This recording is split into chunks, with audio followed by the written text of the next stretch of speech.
ಪ್ರಧಾನಮಂತ್ರಿ ನರೇಂದ್ರ ಮೋದಿ ಅವರು ಮಾತನಾಡ್ತಿದ್ದಾರೆ, ನೋಡೋಣ. हमें जागरूकता के फ्रंट पर साइंस आधारित जानकारियों को बल देने के साथ ही अपने मेडिकल इंफ्रास्ट्रक्चर को, मेडिकल मैन पावर को स्केल अप करते ही रहना पड़ेगा. साथियों, दुनिया के अधिकतर एक्सपर्ट्स का कहना है कि वेरिएंट चाहे कोई भी हो, कोरोना से लड़ने का सबसे कारगर हथियार वैक्सीन ही है. भारत में बनी वैक्सीन तो दुनिया भर में अपनी श्रेष्ठता सिद्ध कर रही है. ये हर भारतीय के लिए गर्व का विषय है कि आज भारत लगभग 92% वयस्क जनसंख्या को पहली डोज दे चुका है. देश में दूसरी डोज की कवरेज में भी 70% के आसपास पहुंच चुके हैं. और हमारे वैक्सीनेशन अभियान को 1 साल पूरे होने में अभी भी 3 दिन बाकी है. 10 दिन के भीतर ही भारत अपने लगभग 3 करोड़ किशोरों का भी टीकाकरण कर चुका है. ये भारत के सामर्थ्य को दिखाता है. इस चुनौती से निपटने की हमारी तैयारी को दिखाता है. आज राज्यों के पास पर्याप्त मात्रा में वैक्सीन उपलब्ध है. फ्रंटलाइन वर्कर्स और सीनियर सिटीजन्स को प्रिकॉशन डोज जितनी जल्दी लगेगी उतना ही हमारे हेल्थ केयर सिस्टम का सामर्थ्य बढ़ेगा. 100% टीकाकरण के लिए हर घर दस्तक अभियान को हमें और तेज करना है. मैं आज अपने उन हेल्थ केयर वर्कर्स, हमारी आशा बहनों का भी अभिनंदन करता हूं जो मौसम की कठिन परिस्थितियों के बीच वैक्सीनेशन अभियान को गति देने में जुटे हैं. साथियों, टीकाकरण को लेकर भ्रम फैलाने की किसी भी कोशिश को भी हमें टिकने नहीं देना है. कई बार हमें ये सुनने को मिलता है कि टीके के बावजूद संक्रमण हो रहा है तो क्या फायदा. मास्क को लेकर भी ऐसी अफवाहें उड़ती हैं कि इससे लाभ नहीं होता. ऐसी अफवाहों को काउंटर करने की बहुत जरूरत है.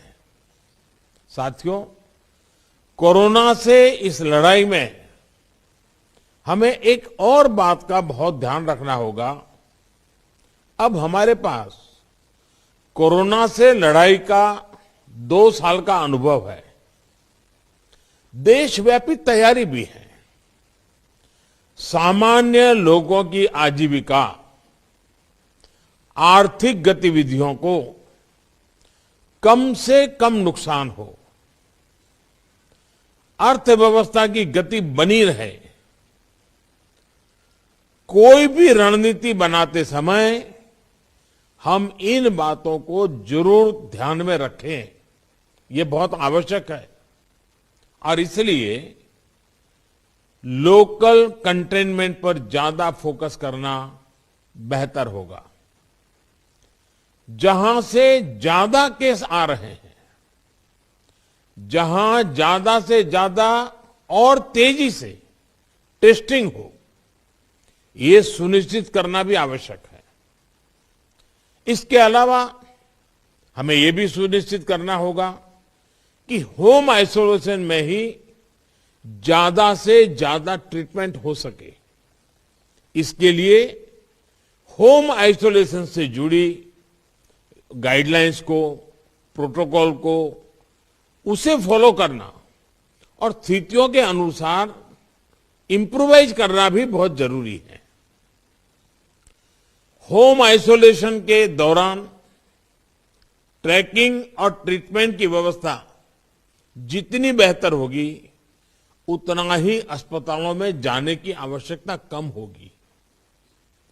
संक्रमण का पता चलने पर लोग सबसे पहले कंट्रोल रूम में संपर्क करते हैं, इसलिए उचित रिस्पांस और फिर मरीज की लगातार ट्रैकिंग कॉन्फिडेंस बढ़ाने में बहुत मदद करती है।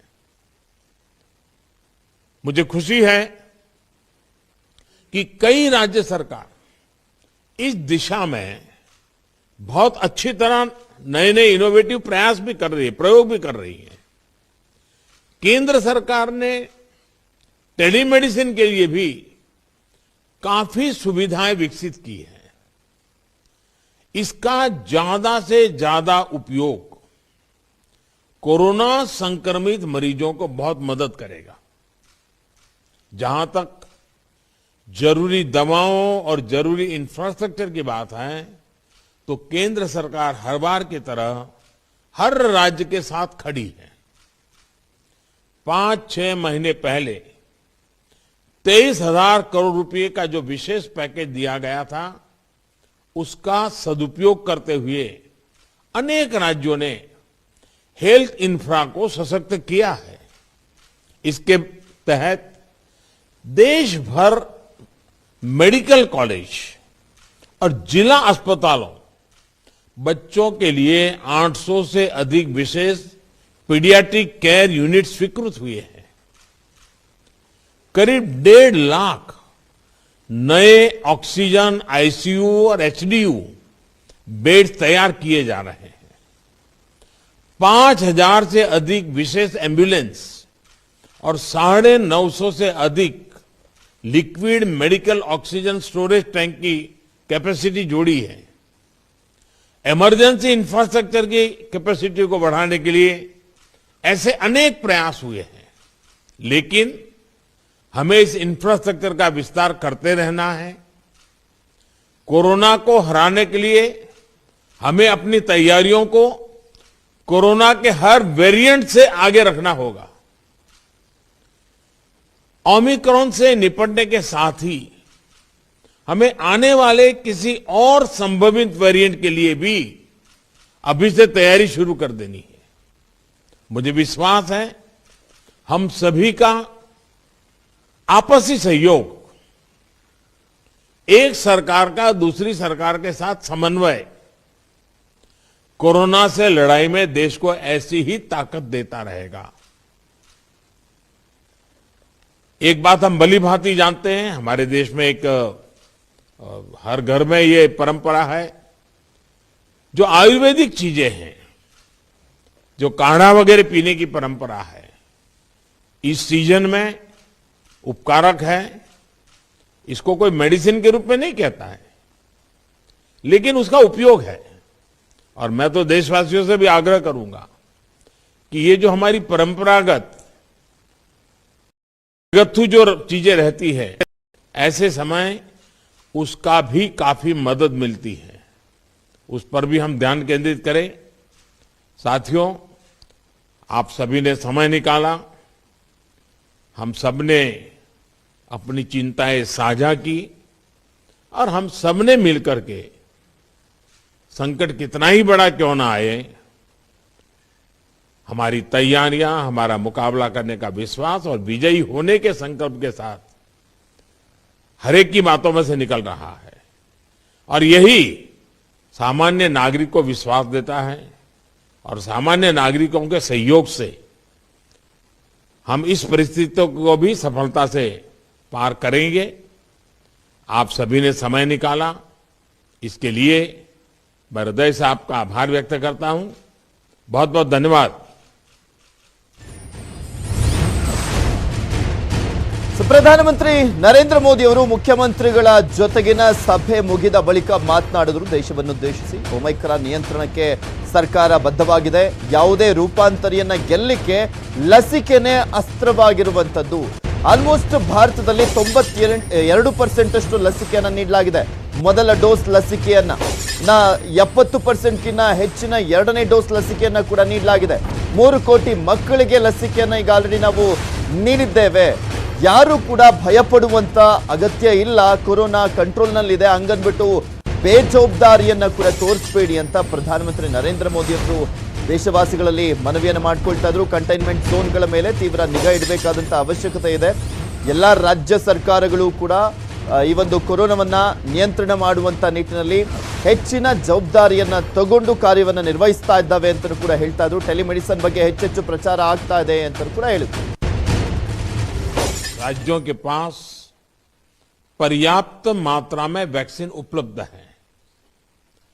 फ्रंटलाइन वर्कर्स और सीनियर सिटीजन्स को प्रिकॉशन डोज जितनी जल्दी लगेगी उतना ही हमारे हेल्थ केयर सिस्टम का सामर्थ्य बढ़ेगा। 100% टीकाकरण के लिए हर घर दस्तक अभियान को हमें और तेज करना है। मैं आज अपने उन हेल्थ केयर वर्कर्स, हमारी आशा बहनों का भी अभिनंदन करता हूं जो मौसम की कठिन परिस्थितियों के बीच वैक्सीनेशन अभियान को गति देने में जुटे हैं।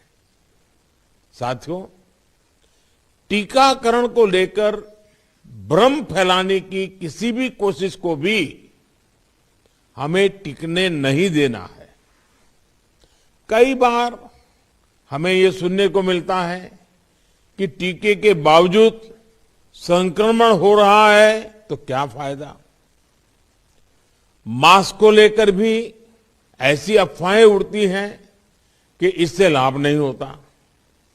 ऐसी अफवाहों को काउंटर करने की बहुत जरूरत है। साथियों, राज्यों के पास